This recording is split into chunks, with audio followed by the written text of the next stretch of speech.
আমাদের ভদ্র ভাষাকে তারা না মানে আমরা লাঠি ব্যবহার করতে বাধ্য হব। আমরা তাদেরকে দমন করার জন্য যে কোনো ভাবে আমরা যে কোনো প্রোগ্রাম করার প্রয়োজন হলে করব।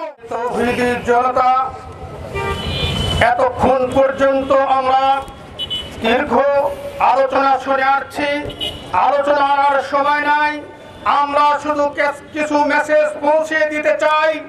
আর সেটা হলো, আমরা এই হিজবুত তাওহীদ ও হিজবুত শয়তান এদের প্রোগ্রামের খবর পাওয়ার সাথে সাথে ওলামায়ে কেরামকে নিয়ে স্মারকলিপি পেশ করেছিলাম ডিসি মহোদয়ের কাছে, পুলিশ কমিশনার মহোদয় সহ বিভিন্ন থানায়।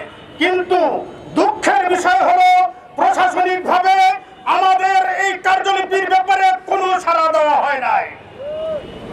আগামীতে শুধু রাজশাহীর জমিন নয়, বাংলার ইসলাম এবং তাওহীদের এই জমিনে যেখানে হিজবুত শয়তান মাথাচাড়া দিবে সেখানেই তাদেরকে জিন্দা দাফন করা হবে ইনশাআল্লাহ।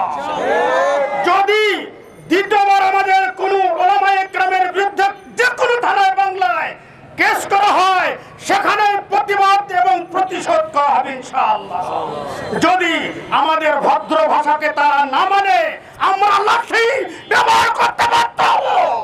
আমরা তাদেরকে দমন করার জন্য যে কোনো ভাবে আমরা যে কোনো প্রোগ্রাম করার প্রয়োজন হলে করব। আমি সাথে সাথে আমাদের বিভিন্ন থানা থেকে আসা, থানা পর্যায়ের, ইউনিয়ন পর্যায়ের হেফাজতে ইসলাম বাংলাদেশ, খেলাফত মজলিস, ইসলামী আন্দোলন, জামাত ইসলাম সহ যে সমস্ত তাওহীদি জনতা, মর্দে মুজাহিদরা আজকে এই সমাবেশে উপস্থিত হয়েছি, এটা আমাদের শেষ নয়। আজকের থেকে আমাদের আন্দোলন শুরু ইনশাআল্লাহ। যখনই যেখান থেকে ডাক আসবে মর্দে মুজাহিদের মতো আমরা ছুটে আসবো। যেখানেই হিজবুত শায়াতিন মাথাচাড়া দিবে সেখানেই দমন করা হবে ইনশাআল্লাহ। আজকের পর থেকে আমাদের আন্দোলন শুরু। আমি কর্তৃপক্ষ, মিডিয়া কর্তৃপক্ষ এবং প্রশাসনিক কর্তৃপক্ষের কাছে সবিনয় অনুরোধ করব, আমরা বাংলাদেশের সুপ্রতিষ্ঠিত মুসলিম অধ্যুষিত রাষ্ট্রের মুসলিম সন্তান, আমরা ভেসে আসা মানুষ নয়। সেহেতু এদেশে আমাদের অধিকার আছে।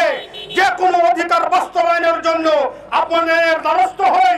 যদি আগামীতে আমাদের কোনো সহযোগিতা না করা হয় বাধ্য হব আমরা যে কোনো ইস্যুতে যে কোনো কাজ করতে বাধ্য হবে। এতে বাধা দেওয়ার অধিকার আপনারা রাখেন না। আগামীতে আমরা প্রত্যেকটা কাজে শরীক হওয়ার জন্য প্রস্তুত আছি তো ইনশাআল্লাহ। আল্লাহ তাআলা সবাইকে কবুল করেন।